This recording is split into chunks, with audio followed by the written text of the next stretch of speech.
Hello, everyone, and welcome to another episode of Tell Your Story. I'm your host, Todd Nesloni, and each week I look to bring you a different guest who has encouraged, inspired, or challenged me in one way or another, and bring them on to share some of their story in hopes that it inspires you to tell some of yours. I'm so excited to talk to my friend Tisha Richmond on with me today. Tisha, to kind of tell everybody who you are. Yes, so happy to be here. It's an honor, Todd. Thank you so much.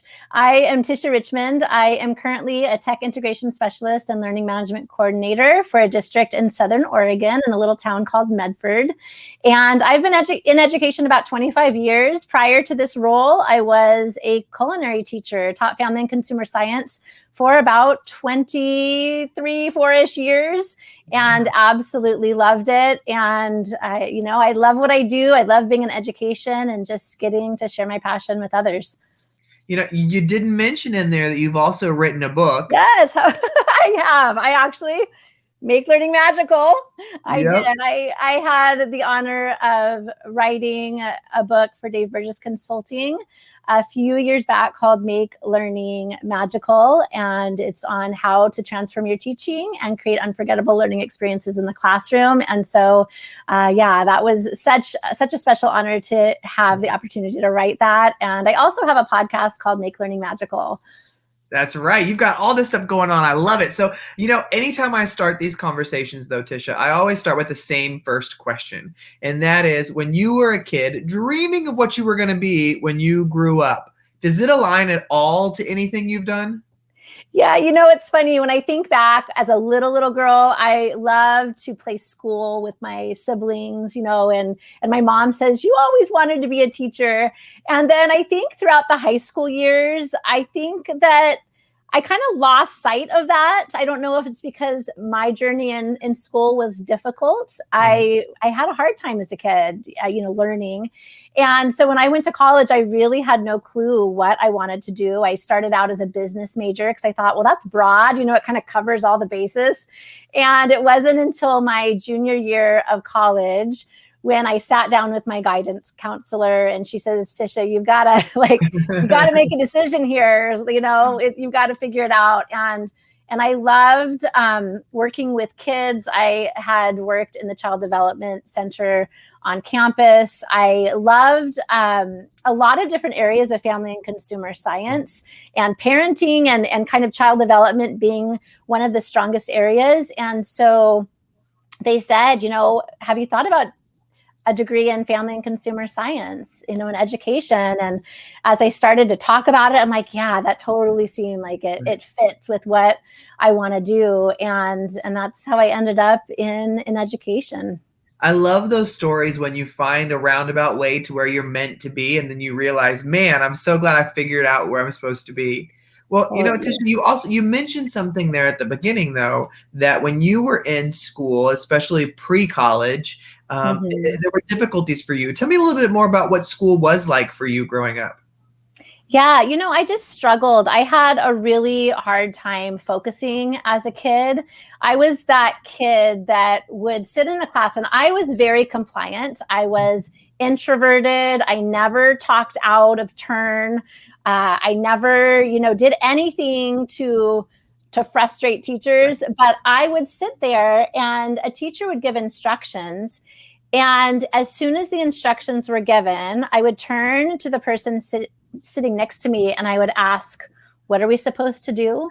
And it was super embarrassing to me as a kid because I really wanted to do what was right. I wanted to do the right thing. I wanted to understand what we were supposed to do, but I couldn't. I really had a hard time, not only focusing, but really, I'm very visual. And so if instructions were given to me audibly, I had a really hard time conceptualizing it. And so I just really, really struggled through school. It did not come easy for me.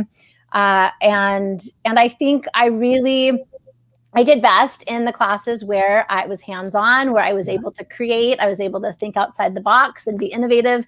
And so the classes that didn't kind of align with that way of teaching and learning, I had a hard time.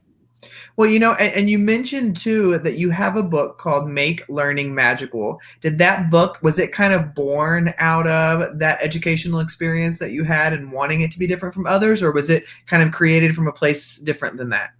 Yeah, so it's interesting. It was about 2014, and I was at a place in my educational journey where I was ready to call it quits. I would come home and I'd tell my husband, I think I'd like to be a barista. Like I want to make the pretty little foam designs and lattes. Like that sounds awesome. And I was just at a really frustrating place. I was burnt out. There was a lot of things happening at the time in the district, and I was thinking about leaving. And it happened that year that as a region of culinary teachers, we all, through Carl Perkins funding, decided that for our regional grant, we would get iPads for our classroom.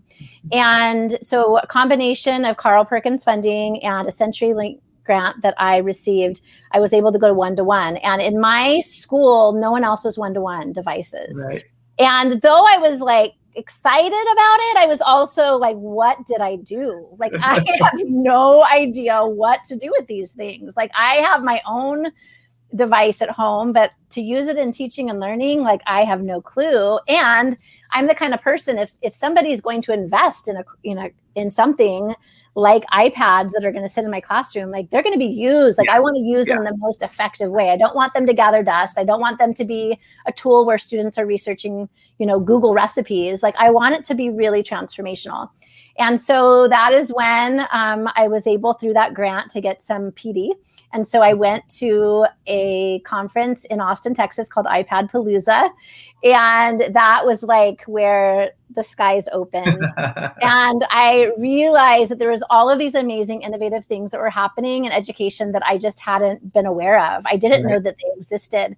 That is when I discovered Twitter, and that it was actually a place where educators shared ideas and resources and what was happening in their classrooms.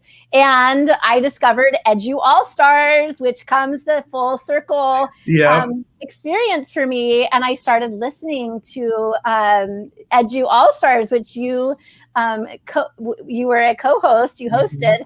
And I started listening to all of these educators share their ideas of what was happening in their classroom. I think that's where I discovered Dave Burgess Consulting. I remember actually being on a run and listening to that episode and going, oh my gosh, like where have these books been all my life? Where have these educators been all my life? And that was like a spark had been lit. And so all of a sudden, this teacher that was ready to leave education and become a barista, all of a sudden had hope that there was more. There was more that I could do as a teacher. There was so much more that I could bring to my students. And so I started going on Twitter. I started getting connected. I won a trip to Miami Device in Miami, Florida. Yep. That is where I met you for the first time. And I was totally fangirling because I'm like, oh my gosh, like I listened to his podcast. This is crazy. And that's where it just all started. I started actually connecting with those educators that I met there. I started getting on Voxer and being a part of educational discussions, and I started taking risks. I started trying the ideas that I was learning about on social media and at these conferences. I started bringing them into my classroom, and I realized I didn't have to live in a silo as a culinary educator, because culinary educators kind of live in this isolated place sometimes where there's not a whole lot of people who can relate to us handing students chef's knives. Like that's not a common education. And so I realized, you know what, like these educators may not be culinary teachers, but they're doing some amazing things that I can bring into my classroom and make my own. It's not going to look exactly the same, but I'm able to use these strategies too. And so then I started feeling safe, and I thought maybe if I'm learning so much from other people, that maybe I can share something, and just maybe somebody can learn something from what I share. I felt like it was only the right thing to do, right? Like, how could I be absorbing and consuming all of these things and then not give back and try to share? And so then it was this reciprocal thing. Like I was learning and I was sharing and I was joining in Twitter chats. And I was noticing that my students were immersed in the learning like they had never been before. And granted, I taught culinary, so it was a very hands-on class anyway. But when I started to really change things up and do things differently, I realized that my students became immersed and empowered learning. And that was so powerful. And it's contagious, right? When you see students become immersed in the learning and become empowered, then you're like, give me more. Like, I got to keep trying stuff because this is amazing. And I want students to continue to be excited and empowered in my class. And I was finding that I was becoming more of a joyful educator, and I was actually loving what I was doing. And so it's just been this wild, wild journey of just stepping out, taking risks, connecting with educators. And I love hearing that journey, but when I hear people share that, I always have a question I love to follow it up with. And that is, when we are putting ourselves out there and we begin to write or speak or connect or do whatever, very easily doubt can begin to creep in, or that comparison of, well, my stuff's not as good as theirs, or am I really the one who should be saying this, that kind of stuff. And so how do you keep doubt at bay in your own life? Yeah, it's really tough. There's some days where I'm like, yes, like I'm sharing this and I don't think twice about it. And there's days where I'm like, oh my gosh, like, I don't know that I can share this. And I think for me is that I know that there are educators out there who maybe at a point in their educational journey where they're ready to leave education and become a barista. They might be burnt out and frustrated, and they might have lost their joy for teaching and learning. And for me, I want to continue to share my story to help others that might be feeling the same way, and to help students that might be in classrooms like I was as a little kid and feeling like they're not smart and they are struggling learning, and realizing that there are so many kids that we can really maybe change the trajectory for by creating these unforgettable experiences for them in the classroom. I love it. Well, Tisha, as we close this out, there, of course, is the same question I always end on, and that is, I believe as people, there are things we hold really close to our hearts and are true to who we are. And so for anybody who might be listening or watching this conversation today, if they don't walk away with anything else, what is one thing you want them to walk away with? You all hold your own special magic. So my magic may not be your magic, but you have magic, and there is something special about you, and you need to share it with your students. You need to share it with the world and find out, where that magic is with you. And so, I just encourage everybody to also, share your stories, share your journey, get connected, because it's powerful when we do that. I love it. Well, Tisha, thank you so much for joining me today. I have been looking forward to this conversation. It was a blast getting to connect with you. It was an honor. Thanks so much, Todd. Thank you, everybody, for joining another episode. Go check out Tisha's book, Make Learning Magical. Go download her podcast. And if you want to see other episodes of Tell Your Story, you can check them out on iTunes, Spotify, SoundCloud, YouTube, wherever you get your stuff, it's there. I hope today's conversation with Tisha has encouraged you to tell your story.